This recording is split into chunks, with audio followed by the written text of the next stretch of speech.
أعوذ بالله من الشيطان الرجيم میں پناہ مانگتا ہوں اللہ کی شیطان مردود سے۔ بسم الله الرحمن الرحيم شروع اللہ کے نام سے جو بڑا مہربان نہایت رحم کرنے والا ہے۔ الرحمن بہت مہربان۔ علم القرآن اسی نے قرآن سکھایا۔ خلق الإنسان انسان کو پیدا کیا۔ علمه البيان اسی کو بولنا سکھایا۔ الشمس والقمر بحسبان سورج اور چاند ایک حساب پر ہیں۔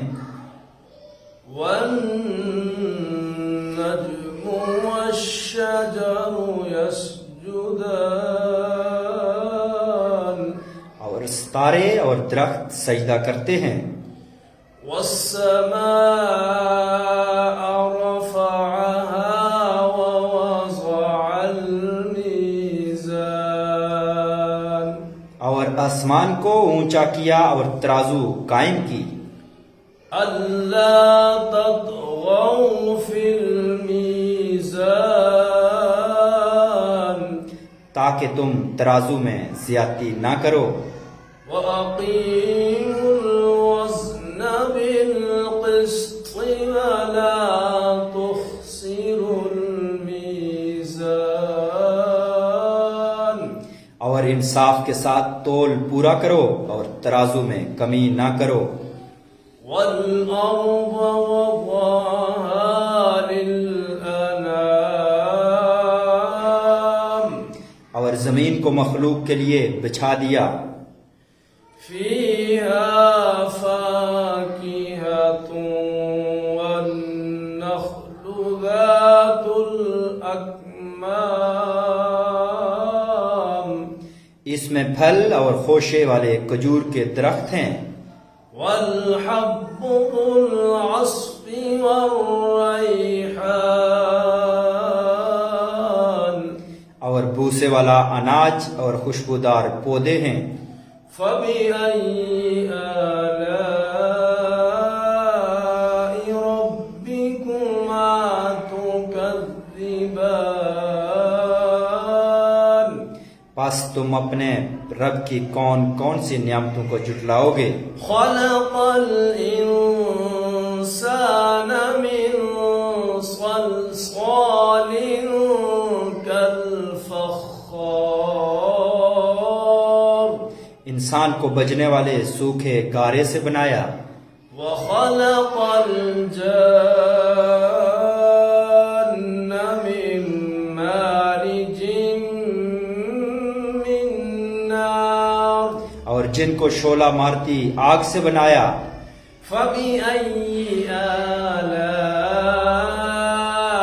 ربكما تكذبان پس تم اپنے رب کی کون کون سی نعمتوں کو جھٹلاؤ گے؟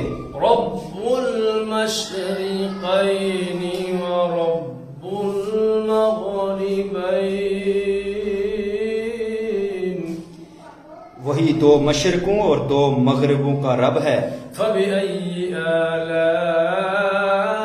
ربكما تكذبان پس تم اپنے رب کی کون کون سی نعمتوں کو جھٹلاؤ گے؟ مرج البحرين يلتقيان اس نے دو سمندر بہا دیے جو ایک دوسرے سے ملتے ہیں۔ بينهما برزخ لا يبغيان دونوں کے درمیان ایک پردہ ہے، وہ حد سے آگے نہیں بڑھتے۔ فبأي آلاء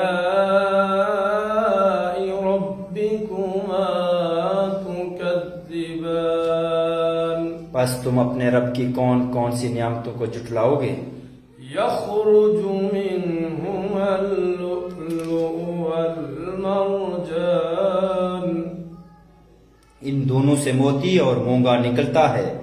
فبأي آلاء ربكما تكذبان پس تم اپنے پروردگار کی کون کون سی نعمتوں کو جھٹلاؤ گے؟ وله الجوار المنشآت في البحر كالأعلام اور اسی کے ہیں سمندر میں چلنے والے اونچے پہاڑوں جیسے جہاز۔ فبأي آلاء ربكما تكذبان پس تم اپنے رب کی کون کون سی نعمتوں کو جھٹلاؤ گے؟